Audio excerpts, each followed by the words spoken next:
राजनीति का अखाड़ा बना रखा था क्या? देखिए आप देख रहे पूरी राजनीति हो रही है। मैं जब से आया हूँ प्रयागराज में देख रहा हूँ रोज का यही समाचार है और कोई समाचार तो बचा ही नहीं है।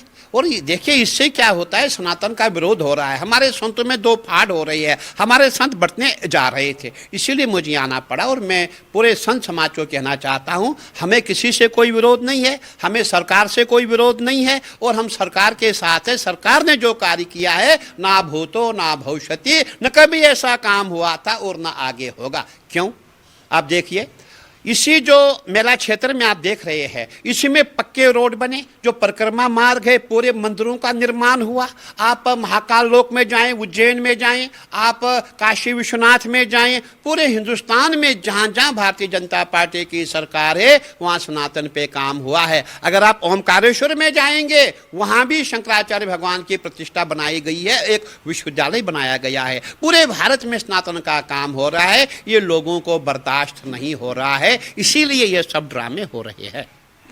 से सनातन को बदनाम किया जा मतलब किया जा क्या रहा है कि कर रहे हैं। ये पूरे सनातन को बदनाम करना चाहते हैं। कैसे सनातन बदनाम हो जाए, सभी जो हिंदुत्व की आवाज है वो कैसे दब जाए। दूसरा बांग्लादेश बनाना चाहते हैं। बिल्कुल इनका पूरा प्रयास है कि हम जो भारतीय हम खंड खंड में बढ़ जाए। आप देखिए कि आपके साथ कोई कुछ वाद विवाद हो गया, आप सीधा पुलिस में जाते, FIR दिखाते। आप अगर पुलिस आपका FIR नहीं लिखती, आप कोर्ट में जाते।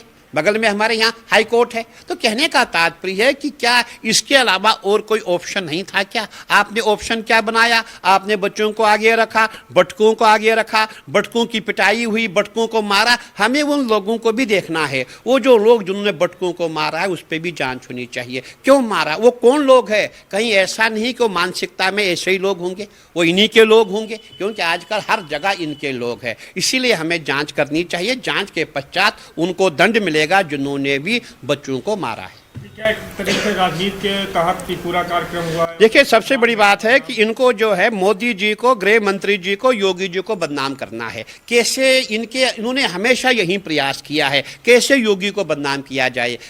क्या ये मतलब एक तरीके से 2027 की तैयारी, संसद इलेक्शन लड़ना या कांग्रेस पार्टी का आना बिल्कुल, देखिए क्या होता है आजकल हमारे संतों में भी बहुत एक ट्रेंड सा बन गया है। योगी जी को देख के हो सकता है ये भी सोचते होंगे हम भी सीएम बन जाएंगे, अगली पार्टी के द्वारा सीएम बन जाएंगे। भाई आप सीएम बनो, कुछ भी बनो, हमें उनसे लेना नहीं है, लेकिन आप जो सनातन को गाली देंगे, देखिए योगी को गाली देना सनातन को गाली देना है। योगी जी हमारे जो है भगवा के प्रतीक है। योगी जी ने सनातन पे काम किया है। योगी जी ने राम मंदिर के लिए कितने प्रयास किए। मैंने देखा है कि हफ्ते में 3 दिन योगी जी अयोध्या में ही होते थे, और आप उसी को गाली दे रहे हैं। जो सनातन पे काम कर रहा है उसी को आप गाली दे रहे हैं, ये उचित बात नहीं। आपको प्रधानमंत्री जी हमारे हैं, गृह मंत्री जी हमारे, योगी जी हमारे हैं, आप तीनों के कारण सनातन जीवित है, आप सनातन का विरोध कर रहे हैं। तो 18% मुख्यमंत्री जी के साथ है सनातन में। बिल्कुल बिल्कुल सनातन के साथ है। देखिए हम कोई पार्टी की बात नहीं कर रहे हैं। जो सनातन के साथ है, जो संतों के साथ है, जो राम के साथ है, जो कृष्ण के साथ है, जो शंकर के साथ है, उसके साथ संत है। प्रयागराज आ गए हैं और पूरा विवाद जो चल रहा है संगम स्नान से लेकर नोटिस तक, क्या आपको जानकारी हुई है और आप इसको कैसे देखते हैं? देखिए आपने देखा होगा मौनी अमावस के दिन से लेकर आज तक पूरा पॉलिटिकल एजेंडा बना हुआ है। हम किसी पार्टी को फायदा कैसे पहुंचाएं ये प्रयास किया जा रहा है, और हम जितने भी सनातनी सबको हम खंड खंड में कैसे बांटे ऐसा प्रयास किया जा रहा है। मैंने सभी सनातनियों से आह्वान किया है, हम सब एक है। लोग हमें आपस में लड़ाना चाहते हैं, वो अपना फायदा ढूंढ रहे हैं, क्योंकि उनको पता लग गया है जब से सनातनी एक हो गए हैं तब से सनातनियों ने राम मंदिर का भी निर्माण किया। आपने काशी में देखा होगा, उज्जैन में देखा होगा, पूरे भारत में जहां भी आप जाएंगे वहां सनातन की जय जयकार हो रही है। ये लोग परेशान हो रही है, और जो इनके आका सनातन में है ये उनसे समर्थन लेना चाहते हैं, और हमारे सनातन में उनके आका ऐसे है वो हमसे बात नहीं करेंगे, वो उसी पार्टी से बात करेंगे जो सनातन के विरोधी है। हमें ऐसे लोगों से बचना होगा। महाराज जी, पालकी को लेकर प्रमुख बातें चल रही हैं।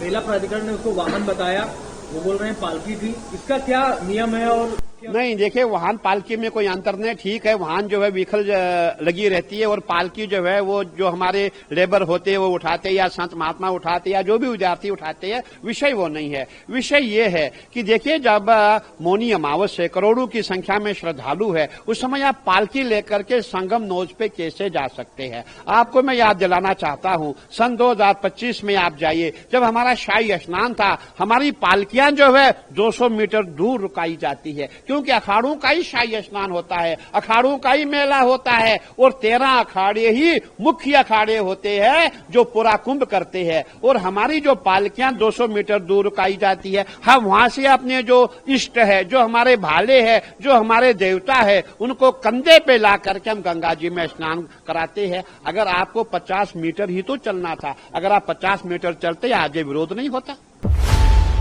खबरों की रणभूमि में यहां शोर नहीं सोच लड़ती है, जहां शब्द नहीं फैक्ट्स वार करते हैं, और हर सवाल खोलता है सच की नई परत।